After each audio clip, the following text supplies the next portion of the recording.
Hello everyone, welcome to my channel. আশা করছি তোমরা সবাই খুব ভালো আছো আর আমি মোটামুটি আছি। তো আমার চোখ মুখ দেখে বুঝতেই পারছো, হ্যাঁ আমার শরীরটা খুবই খারাপ। কালকে রাত্রে আমার খুব জ্বর এসেছিলো কাঁপানি দিয়ে, জানি না কেন এসেছে।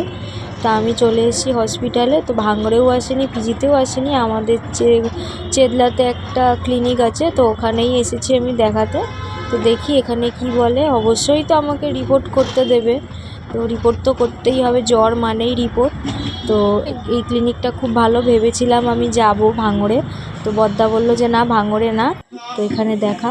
তো আমার হচ্ছে নাম ঠাম সব লেখানো হয়ে গেছে, ডাক্তার দেখাবো, তো তার জন্য বসে আছি।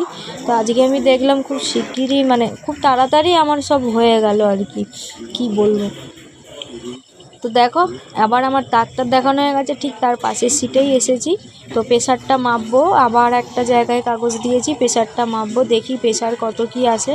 তবে যেইটুকানি সম্ভব, আমার আগের দিয়েই জানা আছে আমার প্রেশার যেইটুকানি থাকার কথা, মনে হয় তার থেকেও কম কি জানি না, আমি তো আর ডাক্তার না। তো যাই হোক, আমার প্রেশার খুব কম। সবসময় যেখানেই যে কারণেই চেক আপ করতে যাই এক কথাই বলে। হ্যাঁ, তো যাই হোক, প্রেশার চেক করিয়ে আর দেখলাম প্রেশার কম। এখন যাচ্ছি আমি ব্লাড টেস্ট করতে, ম্যালেরিয়া টেস্ট করতে দিয়েছে। তো দেখা যাক কি হয় না হয়। তো এই যে পুরো ফাঁকা, আমার আগে একজন আছেন, হসপিটাল থেকে এসে গেছি, প্রেশার মেপেছে, খুব কম। তবে দেখাচ্ছি,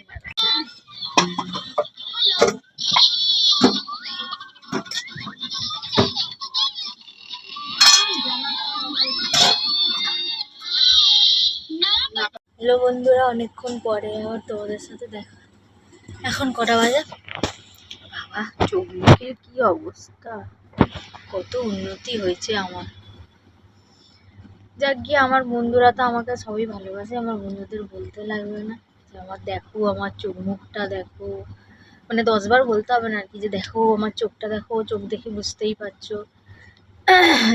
যাদের বোঝার তারা বুঝে নেবে। যাই হোক, এখন বাজে পুরো পাক্কা 2টো। এখন আমি স্নান করে এই উপরে এলাম। উপরে ভালোই গরম, স্বাভাবিক মানুষের গরম লাগবেই, যেহেতু আমার জ্বর, মানে জ্বর মতো, কখন জ্বর চলে আসে তার ঠিক নেই, জ্বর। তো ওই জন্য আমার খুব ভালো লাগছে। এই সবে মাত্র স্নান করে এলাম, ঠান্ডা হাওয়া দিচ্ছে বাইরে। জানো তোমরা সবাই যে ঠান্ডা পড়েই গেছে, ঠিক আছে। কলকাতায় খুব একটা ঠান্ডা থাকে না, কিন্তু কলকাতাতে এখন সন্ধেবেলায় এখনই ঠান্ডা লাগে। তো অনেকে দেখছি শালও গায়ে দিয়ে ফেলেছে, আর অনেকে দেখছি পাতলা পাতলা ওই টি শার্ট, সোয়েটারের মতন যেগুলো উলের পাওয়া যায়, ওইগুলিও পরে দেখছি ছেলে মেয়ে অনেকেই ঘুরছে। তো আমার মা বাড়ির ওখানে কি হয়েছে এখনো পর্যন্ত আমি জানি না, কেন এক সপ্তাহ হতেই যায়। আমি চলে এসেছি, এখন আমি জানি না। এবার এক সপ্তাহ ওয়েট করতে লাগে না, ঠান্ডা একদিনে পড়ে যায় বা গরম একদিনেও পড়ে যায়। কখন কি গরম, এটা তো ওয়েদার বোঝা যায় না। সকালবেলা গরম থাকলে আর বিকেলবেলা ঠান্ডা পড়ে যায়, আর এক সপ্তাহ তো বহু দূরের কথা। এখানটা দিয়ে রক্ত নিয়েছে, তারপর থেকে শিরাটা এখনো দাঁড়িয়ে আছে, চিনচিন চিনচিন করছে। যে রক্ত নিতে গেছে, আমি যখন হাতটা এইরকম করেছি, বলছে মনে হচ্ছে বাঁশের ওপরে একটা পাতলা কাপড় জড়ানো, ঠাকুর বানানোর আগে বাঁশের মধ্যে কাপড় দিদি ছিল, বলছে কাপড় জড়ানো হয় না পরে ওই ওইরকম। আর হাসি। যাই হোক, রক্ত নিল অনেকটা। তো ম্যালেরিয়া দিয়েছে টেস্ট করতে, আদৌ জানি না ম্যালেরিয়া হয়েছে কি ট্যালেরিয়া হয়েছে কি হয়েছে। যাই হোক, ভগবানের কাছে ডাকবো যেন রিপোর্টটা ভালোই হয়। জ্বরেরই এই খালি প্রবলেম, আর কিচ্ছু প্রবলেম নেই আমার জীবনে। ছোট থেকেই বড় অবধি একটাই প্রবলেম, জ্বরের প্রবলেম। জ্বর ছাড়া আমি কোনোদিনও কোনো কারণে, সত্যি কথা বলতে, ঠাকুরের আশীর্বাদে আমি হসপিটালে যাইনি। তো ঠাকুরকে ডাকবো যেন সারা জীবন এরকমভাবেই চলি, যাতে আমার এই জ্বর জ্বালা, পটি বমি এগুলি ছাড়া যেন আমার ভগবান আর কোনো রকমই কোনো রোগ যেন নাই দেয়। কেন, সবার তো সব কিছু সামর্থ্য থাকে না। যাই হোক, তো একটা 3টে বমির ওষুধ দিয়েছে, আর বমি গাটা গুলায়, জানো তো জ্বরটা এলে গাটা গুলায়। 3টে বমির ওষুধ দিয়েছে, আর 6টা হচ্ছে প্যারাসিটামল দিয়েছে, বলেছে জ্বর এলে খাবে। আমার তো জ্বর গই আসেনি এখনো পর্যন্ত, আমার রাত্রিরে করে জ্বরটা আসে, তো আসেনি। তো ওই জন্যে শুধু, আর বমিটা এখন পাচ্ছে না বলে ওই জন্য মা বলে থাক বমির ওষুধটা এখন খেতে হবে না। ওআরএস দিয়েছে, কোথায় গেল বলেছে 1 লিটার জলে খেতে, 3টে ওআরএস দিয়েছে। এই যে 1 লিটারের জলে করে দিয়েছে দিদি। আসার পরে দিদি করে দিয়েছে, এখনো পর্যন্ত খাওয়া হয়নি। আর 1 বোতল ঠান্ডা জল ওখানে রেখে দিচ্ছি। জানি অনেকে আমাকে এক্ষুনি বলবে হ্যাঁ জ্বর আসছে এদিকে ঠান্ডা জল খাচ্ছ, কিছু করার নেই, আমার অভ্যাস হয়ে গেছে। আর তো যাই হোক, শোবো। আমি সেই সকালবেলা একটু পরোটা খেয়েছি, এখন খাওয়ার ইচ্ছা নেই, খেতে একদম ইচ্ছা হচ্ছে না, শরীরটা খুব খারাপ লাগছে। তখন একটু শুই, যদি ঘুম পাই ঘুমিয়ে পড়বো। কিন্তু সব থেকে বড় প্রবলেম হলো এইটা, কি বলতো, আমি যদি দুপুরবেলা ঘুমাই তো আমার রাত্রিরে ঘুম আসবে না, এই অভ্যাসটাই থেকে গেছে জানো তো। দুপুরে ঘুমালে না রাত্রে আর ঘুম আসে না। এবার শরীর খারাপ হলে কি করবো বলো তো, দুপুরবেলা ধরো একটুখানি ঝিমানি এসে গেল বা শরীর খুব খারাপ লাগলো, ঘুমিয়ে পড়লাম, কিন্তু রাত্রিরে ঘুম আসবে না। যেহেতু পরশু দিনকার রাত্রে আমার এত রাত্রিরে জ্বর উঠেছিল, এত কাঁপানি দিচ্ছিল, সারা রাত আমি ঘুমাতে পারিনি, আর এত মাথা যন্ত্রণা, আমি সারা রাত্রি ঘুমাতে পারিনি। তো কি করব, কালকে সকাল সকাল যেহেতু ঘুমাইনি, সারা রাত ঘুমাইনি, আর ভোরের দিকে যখন জ্বরটা একটু কমেছে একটুখানি ঘুমিয়েছিলাম। তারপরে উঠে গেছি হচ্ছে ওই 8টা সাড়ে 8টা, তাও ডাকেনি, মাও ডাকেনি, দিদিও ডাকেনি। মা বললো ডাকতে যে চা খাবে, তখন দিদি বললো কালকে সারা রাত্রির অনেক জ্বর ছিল, আমিও গিয়ে বারবার দোতলায় গিয়ে উঠে উঠে দেখে এসেছি জ্বর এসছে কি না এসছে। কেন আমার দিদির ছেলেরও জ্বর, দুজনেই জ্বর, আমার মায়েরও জ্বর, 3জনের জ্বর। এবার মায়ের জ্বরটা একটু কমেছে, কিন্তু আয়ুষের আর আমার জ্বরটা কমেনি। ঠিক আছে, আমার জ্বর বেশি দিন থাকেও না, মানে এই বেশি দিন নেই, আমার ঠান্ডার লাগেও নি, কিছু নেই, কিন্তু হঠাৎ করেই জ্বরটা আসছে, এইটার জন্যই গেছিলাম রক্ত পরীক্ষা করতে। আর আমার রোজ জ্বর থাকে না, আমার মাঝে এক সময় রাত্রির বেলা জ্বর চলে আসে, আবার কিছুক্ষণ পর আবার ঠিক জ্বর নেমে যায়। এই জন্যই আমি গেছিলাম যে কেন হট করে জ্বর চলে আসে, আবার জ্বর কমে যায়। তো ওই জন্যেই দেখাতে গেছিলাম। তো দিদি দেখতে দেখতে এ করলো, তো বললো বোন অনেক রাত্রি অবধি কালকে জেগেছিল, আমি দেখেছি মাথা ব্যথা করছিলো, ঘুমাতে পারিনি, থাক বোন ঘুমা, আমি পরে উঠবো। তো বলার পরে তারপর ভাবলাম যে না, শরীরটা আরো দুর্বল লাগছে, যেন কিরকম লাগছিল। আর দেখবে জ্বর হলে একটু বেশি জল পিয়াসা পাই, জল খেতে গেলাম দেখলাম বোতলে জল নেই, 1 লিটার জল সারা রাতে শেষ করে ফেলেছি, ঘুমের মধ্যেই খেয়েছি, এত জল পিয়াসা পাচ্ছিল। তো নিচে গেলাম, ব্রাশ টাশ করে একটু চা খেলাম, চা খেয়ে তাড়াতাড়ি করে ভাত খেয়ে দিয়ে দুপুরবেলা ওপরে এসে একটু শুয়েছিলাম কালকে। এবার শুয়ে থাকতে থাকতে না এত শরীর তো খারাপ, আমি আর চোখটা তাকাতে পারি না, আমি কালকে দুপুরে ঘুমিয়ে পড়েছি। ওই যে দুপুরবেলা 1/2 ঘন্টা ঘুমিয়েছি, বেশি না 8 ঘন্টাই বন্ধুরা ঘুমিয়েছি আমি, তারপরে হুট করে ঘুম ভেঙে গেছে। এবার 8 ঘন্টা ঘুমিয়েছি, এবার কালকে রাত্রে ঘুম আসছে না। তো যাই হোক, আমি না চুপ করে শুয়ে থাকি, না ঘুম এলাম চুপ করে শুয়ে থাকি, চেঁচামেচি, দুপুরবেলা রাস্তায় ঘোরা, রাত্রির অবধি আড্ডা মারা, আমি এগুলোই আমার ভালো লাগে না। ঠিক আছে, এবার আমার খুব প্রবলেম এই একটা এই যে আজকে গেলাম হসপিটালে, আমাকে বলছে তুমি ঘুমাও না, পুরো ঘুমাও না। ঠিক আছে, এবার আমি 8টার সময় ঘুম থেকে উঠি ঠিক কথা, কিন্তু আমি অনেক রাত্রি অবধি জেগে থাকি, কারণ আমার ঘুম আসতে চায় না। ঠিক আছে, আমি ধরো কটার সময় ঘুমালাম, 12টা, 12:30, 1টা, এরকম এপাশ ঘুরে যাচ্ছি ওপাশ ঘুরে যাচ্ছি, এই কিন্তু না যে আমি ফোন ঘাঁটছি, ফোন কিন্তু আমি ঘাঁটি না, কিন্তু কেন জানি না আমার ঘুম আসে না, এইটা আমার আগাগোড়ার অভ্যাস। ঠিক আছে, ওই 12টা, 12:30 এরকম জেগে থাকি। এবার স্বাভাবিক ব্যাপার, অত রাত্রির যদি আমি জেগে থাকি, পরের দিন একটু সকালবেলা বেশি ঘুম হয়ে যায়। এবার ধরো যে 8টা, 8:30টায় উঠলাম, তারপরে সারা দুপুর ঘুমালাম না, ডাক্তার আমাকে বলছে বারবার, আর খাওয়া দাওয়াটা একটু ঠিক করে করো, খাওয়া দাওয়া বাড়াও, কেন তোমার প্রেশার খুব অল্প, কিন্তু প্রেশার কিন্তু তোমার খুব লো, তুমি কিন্তু আগে ঠিক করে খাওয়া দাওয়াটা করো, প্রেশার যদি খুব নেমে যায় নিচে আমাদের কিন্তু কিছু করার নেই। তো এইটা বললো। খাই মোটে সারাদিনে, সকালে দুপুরবেলা ভাত খাই, আর রাত্রিরে সেই 10টার সময় ভাত খাই। সকালে টিফিনও ঠিক মতন খাই না, রাত্রিরের খাবারও ঠিক মতন খাই না, দোষটা আমারই। আমার মা কি বলেছে খাস না, যাই হোক।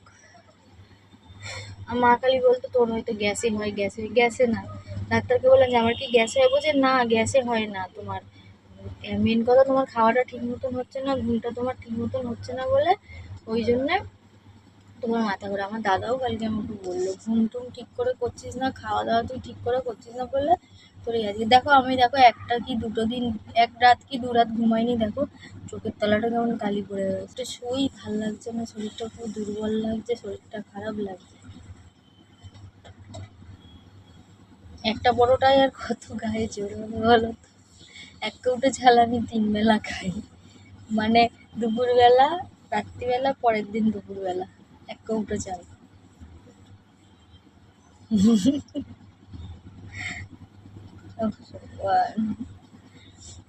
আমার সঙ্গে আবার একটুখানি পরে দেখা হচ্ছে।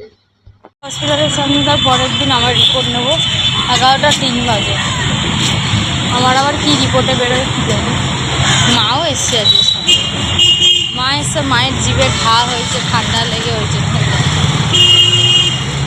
একটা লোক অটো চালাচ্ছে চোখ বন্ধ করে।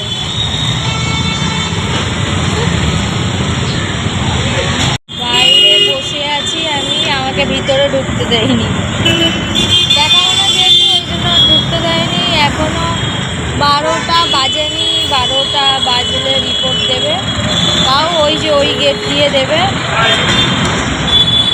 একার জীবন ভাবা যায়। আমি হচ্ছে সেই আমার রিপোর্ট নিতে আমিই বাইরে বসে আছি, মানে আমিই পেশেন্ট আর আমিই হচ্ছে বাড়ির লোক। একা একা বাইরেটায় বসে আছি। 12টা এখনো বাজেনি, 11:43। মা, দিদি আর হচ্ছে সে মা, দিদি, আয়ুষ হচ্ছে চলে গেছে, বললাম চলে যেতে। কী করবে, বসে থাকবে। মায়ের ঠান্ডা লেগেছে ওই জন্য এসেছিলো, মাকে মনে হয় ওষুধ দিয়েছে কটা, আর ঠান্ডা জল খেতে বারণ করেছে। ঠান্ডা জল মা এখন আর খায় না, মায়ের দাঁতে ঠান্ডা লাগে বলে। আর আয়ুষের ব্লাড নিয়েছে, আর হচ্ছে প্যারাসিটামল দিয়েছে, ওআরএস দিয়েছে। ওরও কালকে ব্লাড রিপোর্ট দেবে 12টার সময়, তারপরে ওষুধ দেবে।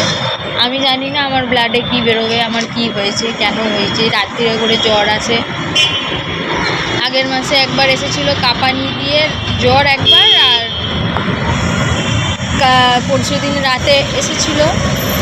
আর হচ্ছে আর ওই জন্য ম্যালেরিয়া টেস্ট করতে দিয়েছে। এখন দেখি, আমার বদ্দা বললো, মানে বড় পিসির বড় ছেলে বদ্দা বললো যে ঠিক আছে তুই আগে টেস্ট করিয়ে নে, কি বলে। বললাম বদ্দা যদি ম্যালেরিয়া না হয়, যদি তাও আমি কি করবো। বলছি ঠিক আছে, ম্যালেরিয়া না হলে না হবে, আমি দেখছি কি করা যায়, কি হয়। বসে আছি একা একা হসপিটালের মধ্যে। একা একা হসপিটালে এসে না মানে একটা অভ্যাস হয়ে গেছে, ভয় ভয় আর লাগে না যে একা একা হসপিটালে বসতে হবে। একাই রক্ত দিচ্ছি, একাই এই দিচ্ছি। এখন যদি হসপিটালে আমার এমন কিছু হলো, হসপিটালে যদি আমার হাতটাও হয়ে গেল, আমি যদি সেলাইও পড়ে, ভয় লাগবে না, অভ্যাস হয়ে গেছে। যাক, গিয়ে দেখি কি রিপোর্ট দেয়। হসপিটালটা খুব ভালো, দেখেছো মা ওরা এলো দেখালো চলে গেল। মানে হসপিটাল এটা হচ্ছে ক্লিনিক, একটা মেয়রস হেলথ ক্লিনিক, এই এটার নাম। হসপিটালের মতো হাতটাই কি টান হচ্ছে হাত, পাকামির ফল এগুলো। তো এইবারে তাড়াতাড়ি গেল, তাড়াতাড়ি হয়ে গেল, আমার ভালো লাগে। সব হসপিটাল যদি এরকম হতো, আসল কথা হবে না, কারণ হচ্ছে হসপিটালে তো প্রতিটা মানুষ, পৃথিবীর মানুষজন আসে। তো